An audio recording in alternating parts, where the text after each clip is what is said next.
देखिए यहाँ पर एक चैप्टर है और इस चैप्टर का नाम है गोइंग प्लेसेस, जिसको लिखा है A.R. बार्टन ने लिखा है। तो A.R. बार्टन जो है ये मॉडर्न राइटर हैं जो कि जूरिख में रहते हैं और ये इंग्लिश में लिखते थे। In the story going places, इस कहानी गोइंग प्लेसेस में Barton explores the theme of adolescent, यानी कि जो बार्टन है वो एडोलसेंस, एक युवा अवस्था के थीम को एक्सप्लोर करते हैं, युवा अवस्था के थीम को बताते हैं। फैंटाइजिंग एंड हीरो वर्शिप, और एक अच्छे काम के बारे में अभी यहाँ पर देखते हैं कहानी से। अबाउट द लेसन, इस लेसन में क्या बताया गया? द स्टोरी रिवॉल्व्स, ये जो कहानी है ये घूमती है अराउंड अ टीनेज गर्ल सोफी, एक मतलब किशोरा अवस्था में एक लड़की है जिसका नाम सोफी है। सोफी के हर फैमिली, उसके परिवार के एंड फ्रेंड्स और उसके मित्र के चारों ओर घूमती है।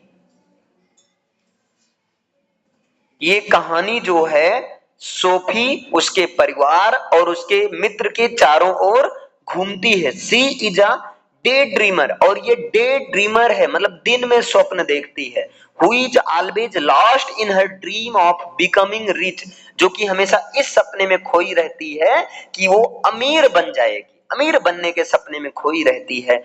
एंड सोफिस्टिकेटेड दो इन रियलिटी, और वास्तविक रूप से वो ऐसा कुछ नहीं होता है। सी इज अ वर्कर, वास्तविक रूप से देखा जाए तो वो एक वर्कर है at biscuit factory, biscuit factory में वो काम करती है अगर रियलिटी में देखा जाए। बाकी ये अमीर बनने का सपना देखती रहती है।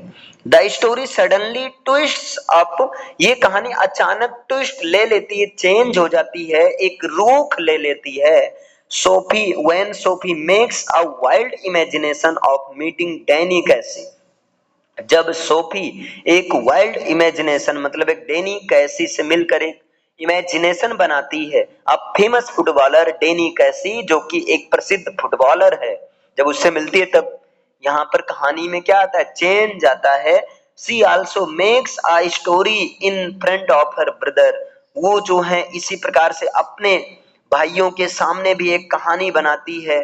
That Casey will come to meet her, की कैसी जो है उससे मिलने आएगा ऑन अ फिक्स डे, एक निश्चित दिन। वो अपने भाइयों के सामने कहानी बना लेती, कहती है कि सुनो एक दिन कैसी जो है मिलने आएगा, एक फिक्स डे।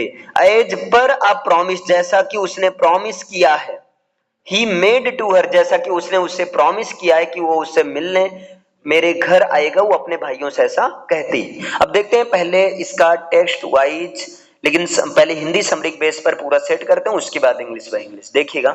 विद्यालय से घर आते हुए सोफी ने कहा, पढ़ाई के बाद मेरा एक बुटीक होगा। बुटीक का मतलब एक ऐसी दुकान जहां पर सारी चीजें मिल जाएंगी। ओके, उसकी बाहों में बाहें डाले, उसकी बाहों में बाहें डाले गली में चलते हुए जैंसी को इस बात पर शंका हुई, सोप ऐसा कुछ करने में धन खर्च होता है, मतलब सोफी ऐसा कुछ करने में पैसा लगता है। गली में दूर घूरते हुए सोफी ने कहा, मैं धन प्रबंध कर लूंगी, इतना धन जुटाने में तुम्हें बहुत समय लगेगा। ठीक है, तो हाँ सचमुच मैं मैनेजर बन जाऊंगी, तब तक मेरे पास पर्याप्त धन होगा। पर जो कुछ भी हो मैं जो कुछ भी हो मैं जाती हूं, यह सब कैसा दिखेगा? जाती हूं कि जानती हूं रहेगा? अच्छा आगे देखिए अभी क्या है। सोफी, लोग तुम्हें तुरंत ही मैनेजर नहीं बना देंगे। सोफी ने कहा, यहां जानती हूं वाला रहना चाहिए। मैं मेरी क्वेंट जैसी बनूंगी, मतलब मेरी क्वेंट कोई नाम है, वही कह रहे मैं मेरी क्वेंट जैसी बनूंगी, मैं अपनी योग्यता के अनुरूप कार्य करूंगी। वे यह शुरू से देखेंगे मेरी बहुत ही आश्चर्यजनक दुकान होगी, वैसे इस शहर में कभी नहीं रही होगी, कुछ ऐसी दुकान होगी मेरी। यह जानते हुए कि उन दोनों को बिस्किट के कारखाने में काम करना था, जैसे दोनों लोग निकलकर सपना देखते हुए आ रहे हैं। जैंसी दुखी हो गई थी, दुखी हो गई। वह चाहती थी कि सोफी ऐसी बात ना कहे। आगे देखिए, आगे देखिए, जब वे सोफी की गली पर पहुंची तो जैंसी ने कहा, सोफी अब कुछ महीनों की बात है, तुम्हें सचमुच, एक मिनट भाई, काम भाग जाता है, तुम्हें सचमुच समझदार होना चाहिए। दुकान का काम करने के बदले में ज्यादा पैसा नहीं मिलता है। तुम यह जानती हो तुम्हारे पिताजी तुम्हें यह कभी नहीं करने देंगे। या फिर अभिनेत्री, इस काम में वास्तव में बहुत पैसा है। हाँ, और साथ साथ में बुटीक भी चला सकती हूँ। अभिनेत्रियां पूरे दिन काम नहीं करती हैं। करती हैं क्या?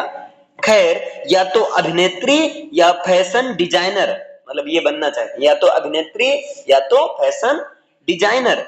तुम जानती हो, कोई ऐसा ही सुंदर काम। परिष्कृत जैंसी को वर्षा में खड़ी छोड़कर वह गली के खुले दरवाजे में होकर अंदर चली गई। अगर कभी मेरे पास पैसा यानी कि धन हो गया तो मैं एक बुटीक खरीदूंगी। यदि तुम्हारे पास कभी पैसा हो गया यदि तुम्हारे पास कभी पैसा हो गया तो तुम हमारे रहने के लिए एक आनंददायक आरामदायक घर खरीदोगी। तुम्हें बहुत बहुत धन्यवाद। आगे, सोफी के पिता जितना हो सकता था उतनी जोर से शेफर्ड पाई अपने मुंह में डाल रहे थे। उनका मांसल चेहरा अभी भी जिंदा और पसीने से भरा था। अरे गंदा, सॉरी यार उनका मांसल चेहरा अभी भी गंदा और पसीने से भरा था। दिन के काम से धूल धूसरित वह समझती है पैसा पेड़ों पर उगता है ना पापा? छोटे डेरेक ने अपने पिता की कुर्सी के पीछे लटकते हुए कहा। जैसे एक छोटा बच्चा था, उसने कहा पैसा पेड़ से लटकता है ना पापा? उनकी मां ने आह भरी। सोफी ने सिंक के ऊपर अपनी मां की झुकी हुई कमर देखी और उसके प्रण की डोरी के ऊपर बंधे नाजुक बंधन कमान की अनुपयुक्तता के बारे में सोचा। सुंदर दिखने वाली गांठ और झुकी कमर। शाम का अंधकार पहले ही खिड़कियों पर दिखने लगा था और छोटे कमरे में स्टोव का धुआं भरा हुआ था तथा मेज पर घुटना पहने यानी कि चड्डी पहने खर्राटे भरता आदमी और कोने में पड़े गंदे कपड़ों के ढेर से कमरा भरा हुआ था। सोफी को गले में कसाव महसूस हुआ। वह अपने भाई जेओफ को ढूंढने निकल पड़ी। आगे देखिए क्या है भैया। वह कालीन पर बिछे अखबार के ऊपर रखे मोटरसाइकिल के हिस्से को ठोका पीटी करते हुए बगल वाले कमरे में फर्श पर घुटनों के बल बैठा था। कौन? इनका भाई। उसे स्कूल छोड़े 3 वर्ष हो चुके थे, जो शहर के दूसरे छोर पर प्रतिदिन काम के लिए जाने वाला प्रशिक्षु था। अब वह लगभग वयस्क हो गया था। सोफी उसके जीवन के उन क्षेत्रों पर संदेह करती थी जिनके विषय में वह कुछ नहीं जानती थी, जिनके बारे में वह कभी भी बात नहीं करता था। वह अपनी इच्छा से कभी भी बिल्कुल कुछ नहीं बोलता था। उसके अंदर से शब्द उखाड़ कर वैसे ही निकालने पड़ते थे जैसे जमीन में से पत्थर। और वह मतलब सोफी उसकी चुप्पी से ईर्ष्या करती थी। जब वह नहीं बोल रहा होता था तो लगता था जैसे वह कहीं दूर होता था, संसार के उन स्थानों पर जहां वह कभी नहीं गई थी, चाहे वे शहर के बाहरी क्षेत्र थे या चारों ओर के देहात के स्थान। कौन जानता था? उनके प्रति उसे सोफी को सिर्फ इसलिए आकर्षण था क्योंकि वे उसके लिए अपरिचित थी और वे उसकी पहुंच से परे थे। आगे देखिए, शायद वहां लोग भी थे अनोखे और रुचिकर लोग जिनसे वह कभी बात नहीं करता था। वह संभव था, यद्यपि वह शांत था और आसानी से नए मित्र नहीं बनाता था। वह उन्हें जानना चाहती थी, वह चाहती थी कि उसे उसके भाई का ज्यादा प्यार मिले और किसी दिन वह उसे अपने साथ ले जाए। यद्यपि उनके पिता इसे मना करते थे और ज्योफ ने इस बारे में कोई विचार नहीं रखा था। वह जानती थी कि वह उसे कुछ ज्यादा ही छोटा समझता था और वह अधीर थी। उसे उत्सुकता थी कि बाहर उसके लिए एक बड़ा संसार प्रतीक्षा कर रहा था और उसे स्वाभाविक रूप से पता था कि उसका मन वहां भी उतना ही लगेगा जितना कि उस शहर में जो सदैव उसका घर रहा था। सोफी अपने मन ही मन कल्पना करती है कि यह स्थान आकुलता के साथ उसकी प्रतीक्षा कर रहा था। वह कल्याणी यानी कि कल्पना को वहां स्वयं थी ज्योफ के पीछे घुड़सवारी करते देखती थी। वह नए चमकीले काले कपड़े के चमड़े के कपड़े पहने होता था और वह पीली ड्रेस पहने होती थी जिसमें एक प्रकार का दुपट्टा था जो पीछे पीछे उड़ता आ रहा था। ये सपना देख रहे क्या? जब दुनिया उसका स्वागत करने को बढ़ी तो जमकर ध्वनि दे रही थी। आगे देखिए भैया, वह वह ज्योफ अपने हाथ से तौलीय पदार्थ तेल से सने मोटरसाइकिल के पुर्जों, मतलब तैलीय पदार्थ यहां पर रहेगा, सॉरी तैलीय ही लिखा है, सॉरी भाई, तैलीय मतलब तेल से युक्त पदार्थ को रखकर उसकी तरफ भौहें चढ़ा रहा था, मानो यह कोई छोटा सा गूंगा जानवर हो और वह उसे बुलवाना चाहता हो। सोफी ने कहा, मैं डेनी केसी से मिली थी। उसने अर्थात ज्योफ ने अचानक चारों ओर देखा। कहा, मजेदार बात यह है, बाजार पथ में यह कभी सच नहीं हो सकता। मुझे भी यही लगता था। क्या तुमने डैडी को बताया?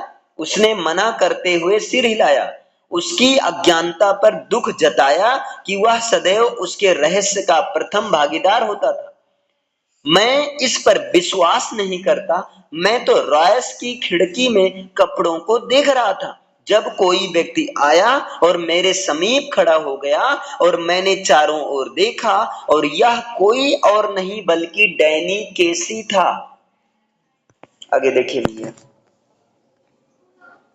ठीक है, वह कैसा दिखता है? अरे छोड़ो, तुम्हें पता है वो कैसा लगता है? मेरा मतलब करीब से कैसा लगता है। अच्छा, उसकी हरी आंखें हैं, सौम्य आंखें, और वह इतना लंबा नहीं जितना तुम सोचते हो। वह आश्चर्यचकित हुई थी कि क्या उसे उसके दांतों के बारे में कुछ कहना चाहिए, परंतु तुरंत उसने ऐसा न करने का निश्चय किया।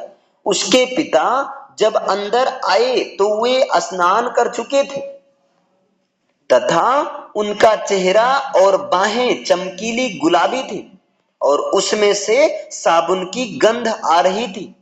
उन्होंने टेलीविजन चालू किया। छोटे डेरेक का एक जूता अपनी कुर्सी से सोफा पर फेंका और गुर्राते यानी कि तीखी आवाज के साथ गुर्राते हुए बैठ गया। अब आगे देखते हैं, एक मिनट। ज्योफ ने कहा, सोफी डेनी केसी से मिली थी। सोफी मेज पर बैठी हुई छटपटाई। उसके पिता ने मोटी गर्दन के ऊपर सिर को अपनी ओर देखने के लिए घुमाया। उसका भाव घृणा का था। ज्योफ ने कहा, यह सच है। उसके पिता ने आदर पूर्वक, मतलब टेलीविजन से नजर हटाए बिना आदर पूर्वक कहा, मैं एक ऐसे आदमी को जानता था जो टॉम फिने को मिला था, परंतु वह बहुत पुरानी बात है। ज्योफ ने कहा, आपने हमको बताया था किसी दिन केसी भी उतना अच्छा हो सकता है, उससे भी अच्छा, वह सबसे अच्छा है यदि वह अपने दिमाग का सही सही उपयोग करे। शानो शौकत उसके सिरे पर ना चढ़ जाए, मतलब घमंड ना हो जाए धन का, यदि वे उसकी ठीक प्रकार से देखभाल करें। आजकल खेल में नवयुवकों के लिए बहुत सारी ध्यान खींचने वाली चीजें होती हैं, वह ठीक रहेगा, वह देश की सबसे अच्छी टीम के साथ है। अब नेक्स्ट देखिएगा, अभी वह बहुत छोटा है, वह मुझसे बड़ा है, पहले नंबर की टीम के हिसाब से बहुत छोटा है। आप इस तरह योग्यता पर बहस नहीं कर सकते हो, सोफी ने मेज पर से कहा। वह एक दुकान खरीदने वाला है, उसके पिता ने बुरा मुंह बनाया। तुमने ये कहाँ सुना? उसने मुझे ऐसा बताया। वे कुछ बड़बड़ाए जो सुना ना जा सके, स्वयं को अपनी कुर्सी में समेट लिया। यह तुम्हारी कपोल कल्पित कहानियों में से एक है। वह उससे बाजार पथ में मिली, जेओफ ने कहा, और उन्हें बताया कि यह सब किस तरह हुआ था। किसी दिन तुम इन बातों से अपने आप को बहुत बड़ी परेशानी में डाल दोगी। उसके पिता ने गुस्से में कहा, जेओफ जानता है कि यह सच है। क्या तुम नहीं जानते जेओफ? वह तुम्हारा विश्वास नहीं करता, यद्यपि वह विश्वास करना चाहेगा। टेबल लैंप उसके भाई के बेडरूम की दीवार पर और अमेरिका की नंबर 1 टीम के पोस्टर और उसके नीचे रंगीन तस्वीरों की पंक्ति, जिसमें 3 फोटो आयरलैंड के विलक्षण प्रतिभावान नवयुवकों के थे। केसी था, उन पर पीली भूरी चमक पड़ी थी। सोफी ने कहा, वादा करो किसी को नहीं बताओगी। बताने को कुछ है ही नहीं, वादा करो जेओब, डैडी मुझे मार डालेंगे सिर्फ जब वे यह सोचेंगे कि यह कैसे पता चला। कृपया जोब। क्राइस्ट सोफी, तुम अभी भी स्कूल में हो। केसी के तार लड़कियों से जुड़े होंगे। नहीं, वह नहीं रखता। तुम्हें इसका पता कैसे लगा? उसने उपहास किया। उसने मुझे बताया। ऐसे पता है मानो कोई भी किसी लड़की को ऐसी बात बताएगा। हाँ, उसने बताया। वह ऐसा नहीं है, वह शांत है, उतना शांत नहीं जितना दिखाई पड़ता है स्पष्ट रूप से।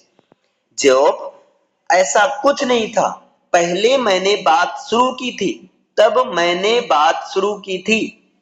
जब मैंने उसे पहचान लिया तो मैंने कहा, क्षमा करें, क्या आप डेनी केसी नहीं हैं? और वह कुछ चकित लगा और उसने कहा, हाँ, यह सच है। और मैं जानती थी यह वही था, क्योंकि उसका लहजा वैसा ही था जैसा कि तब था जब उसका टेलीविजन पर साक्षात्कार इंटरव्यू लिया गया था। इसलिए छोटे डेरेक के लिए मैंने ऑटोग्राफ मांगा, परंतु हम दोनों में से किसी के पास भी कागज या पेन नहीं था। इसलिए तब हमने थोड़ी बातचीत की, रॉयस की खिड़की में रखे कपड़ों के बारे में। वह अकेला लग रहा था। कुल मिलाकर यह जगह पश्चिम आयरलैंड में बहुत दूर है। और फिर वह जाने लगा। उसने कहा कि यदि मैं उससे अगले सप्ताह मिलूंगी तो वह मुझे ऑटोग्राफ देगा। सचमुच? मैंने कहा, मैं मिलूंगी, मानो वह कभी दिखाई पड़ेगा। अब तुम मेरा विश्वास करते हो ना? कुर्सी के पीछे से उसने, मतलब जेओफ ने अपनी जैकेट खींची जो चमकीली और आकृति विहीन, मतलब बेहतरीन थी, और अपनी बाहें उसमें घुसा दी, मतलब पहनने लगा। उसने, मतलब सोफी चाहा वह जेओफ उसके रूप स्वरूप पर ज्यादा ध्यान दे, चाहती थी कि वह कपड़ों पर ज्यादा ध्यान दे। वह लंबा था, उसका चेहरा मजबूत और सांवला था, खूबसूरत। उसने सोचा, यह मेरे द्वारा सुनी हुई सर्वाधिक असंभव बात है। उसने, मतलब जेओफ ने कहा।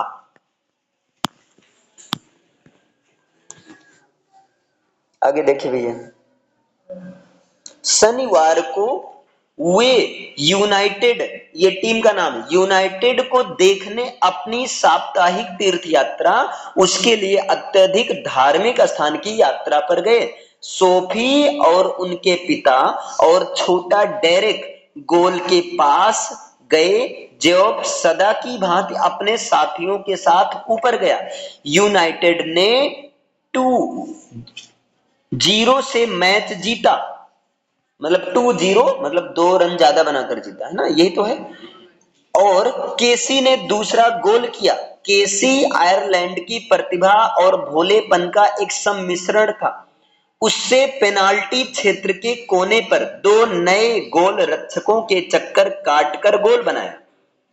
सोफी के पिता चीखते रहे कि केसी 2 गज की दूरी से पास दो और हिचकिचाने वाले गोलकीपर को परास्त करें।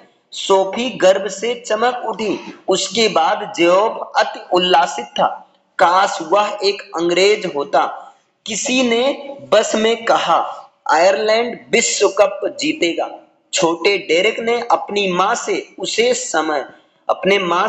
उस समय कहा जब सोफी उसे घर ले गई।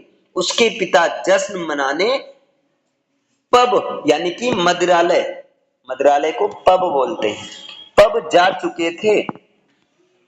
आगे देखिए, यह क्या है जो तुम बताती रही हो? आजकल तुम क्या बातें कर रही हो?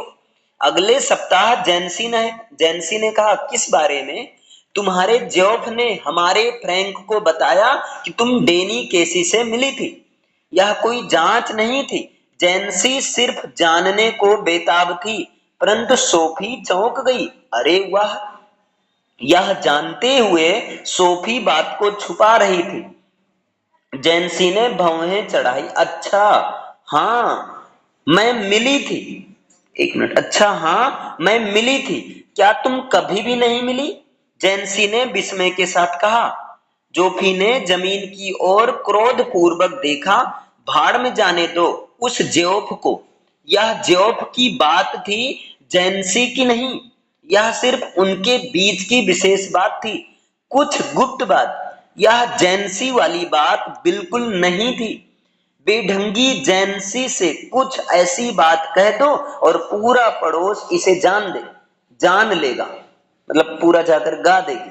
भाड़ में जाए ज्योफ, क्या कुछ भी पवित्र नहीं था? यह एक गुप्त बात है, गुप्त रखी जाने के लिए। मैं गुप्त रखूंगी। सोफी, तुम्हें पता है मैं किसी को नहीं बताने वाली थी।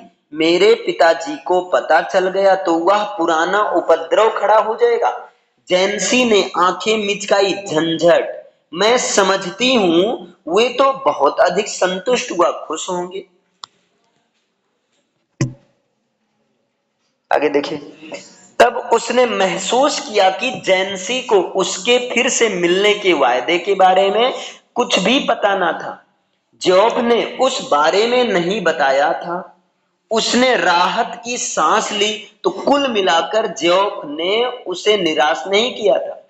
कुल मिलाकर उसने उस पर भरोसा किया। कुछ चीजें तो पवित्र हो ही सकती हैं। यह सचमुच छोटी सी बात थी। मैंने उससे ऑटोग्राफ मांगा, परंतु हमारे पास कागज या पेन नहीं था, इसलिए इससे कोई फायदा नहीं हुआ। जॉब ने कितना बताया था। हे भगवान, काश मैं वहां होती। सचमुच मेरे पिताजी इस पर विश्वास नहीं करना चाहते थे। तुम जानती हो कि वह कितनी बड़ी मुसीबत है, परंतु आखिरी चीज को मैं बिल्कुल नहीं चाहती कि उनसे पूछने के लिए हमारे घर पर लोगों की कतार लगे। डेनी केसी वाली क्या बात है? वह मेरा कत्ल कर देंगे। और तुम जानती हो मेरी माँ का क्या हाल होता है जब कोई झंझट होता है। जेंसी ने धीरे से कहा, सोफी, तुम जानती हो तुम मुझ पर भरोसा कर सकती हो। अंधेरा होने के बाद वह नहर के किनारे एक सुरक्षित मार्ग पर चली, जो सामने के घाट से जल में पड़ने वाली बल्बों की चमक से प्रकाशित था, और जहां शरीर की निरंतर चलने वाली भिनभिनाहट धीमी और दूर थी। यह वो स्थान था जहां वह बचपन में अक्सर खेला करती थी।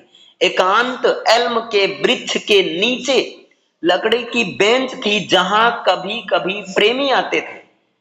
वह वहां प्रतीक्षा करने बैठ गई, उन लोगों के लिए जो दूसरे के द्वारा देखा जाना नहीं चाहते थे।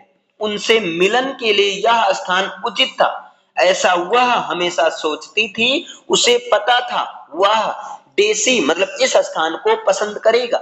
कुछ समय तक इंतजार करते हुए सोफी ने उसके आने की कल्पना की। वह किनारे देखती रही। उसे परछाइयों से निकलकर आता हुआ देखने के परिणाम स्वरूप अपनी स्वयं की लगातार होने वाली उत्तेजनाओं की कल्पना कर रही थी। जब कुछ ही समय गुजर गया तो वह उसके न आने के विचार में संतुलन करने लगी। उसने स्वयं से कहा, मैं यहाँ पर इच्छा करते हुए बैठी हूं कि डैनी आएगा, और समय गुजरने का एहसास उसे होता रहा। मैं अपने अंदर संदेह के कष्टों को आंदोलित होते महसूस कर रही हूं। मैं उसे देखती हूं, परंतु अभी तक उसका कोई नामो निशान नहीं है। मुझे जॉब का कहना याद आता है कि वह कभी नहीं आएगा, और कैसे उनमें से किसी ने भी विश्वास नहीं किया था जब मैंने उसे बताया था। मैं संदेह में हूं, मैं क्या करूंगी यदि वो नहीं आता है, तो मैं तुम्हें क्या बता सकती हूँ, मैं उन्हें क्या बता सकती हूँ। परंतु हम जानते हैं कि बात क्या थी, डैनी और मैं, यही मुख्य बात है। आप इसमें कुछ नहीं कर सकते कि लोग किस बात में विश्वास करें और किस में ना करें, किंतु फिर भी मुझे निराशा होती है यह जानकर कि मैं यह कभी नहीं दिखा सकूंगी कि मुझ पर संदेह करके उन्होंने गलती की थी। आगे देखिए। अपने अंदर के इस प्रकार बदलावों को भांपती वह प्रतीक्षा करती रही। संपूर्ण आत्मसमर्पण यकायक नहीं हुआ। अब मैं दुखी हो गई हूं, उसने सोचा। इस दुख को लादे रखना मुश्किल है। यहां बैठकर प्रतीक्षा करते रहना और यह जानते हुए भी कि वह नहीं आएगा। मैं भविष्य को देख सकती हूं और जान सकती हूं कि मुझे इस बोझ के साथ रहना होगा। सचमुच वे मुझ पर संदेह करेंगे, जैसे कि उन्होंने सदैव मुझ पर संदेह किया है। परंतु अतीत को ध्यान में रखते हुए मुझे अपना सिर ऊंचा रखना होगा।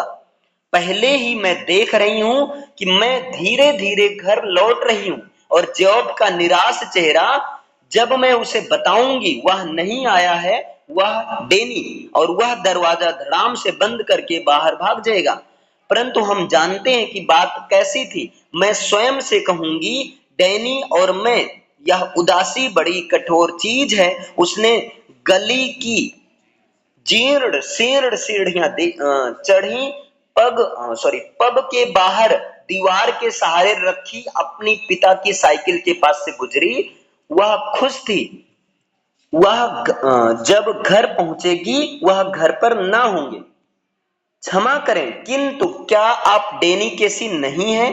बाजार से आते हुए रॉयस के बाहर फिर से उसने कल्पना की। लज्जा में थोड़ा लाल पड़ता हुआ मुड़ता है। हाँ, यह सच है।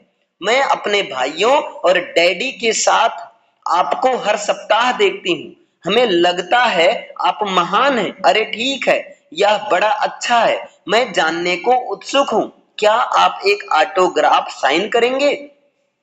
उसकी आंख उसी तल पर है जिस पर उसकी नाक पर झाइयां हैं और थोड़ी सी ऊपर उठी हैं। और जब वह मुस्कुराता है वह शर्माते हुए छिछले दांतों को दिखाता है। उसकी आंखें हरी हैं, और जब वह आपको सीधे देखता है तो वे झिलमिलाती प्रतीत होती हैं।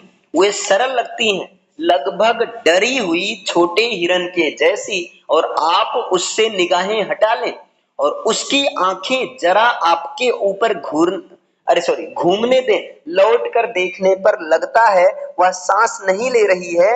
वो कहता है, मेरे पास पेन ही नहीं है। आगे देखिएगा भाई। आप महसूस करते हो कि आपके पास नहीं है। मेरे भाई बहुत दुखी होंगे। तुम कहती हो और मैं बाद में तुम बाजार में कोमल मधुर आवाज को, हरी आंखों की झिलमिलाहट को याद करते हुए लंबे समय तक प्रतीक्षा करते हो। वहां खड़े होकर जहां वह खड़ा हुआ था, तुमसे ज्यादा लंबा नहीं, तुमसे ज्यादा बहादुर नहीं, भोला भाला प्रतिभा संपन्न महान डैनी केसी। और पिछले शनिवार उसने यह सब कल्पना, ये सब कल्पना कर रही थी, ये सब अपनी कल्पना में फिर देखा। बैठेंगे तरीके से, धीरे धीरे चलते हुए या मदमदाते बुदबुदाते आगे बढ़ते हुए, रक्षकों के पास से भूत की तरह निकलते हुए, जब थोड़ी देर वह गेंद के ऊपर मंडराया, 50,000 लोगों को सांस थामे सुना और फिर धमाकेदार आवाज सुनाई दी। जब उसने फुर्ती से गेंद को गोल में डाला, तब अचानक उसकी प्रशंसा में जीत का उल्लास स्वीकृत के साथ फूट पड़ा।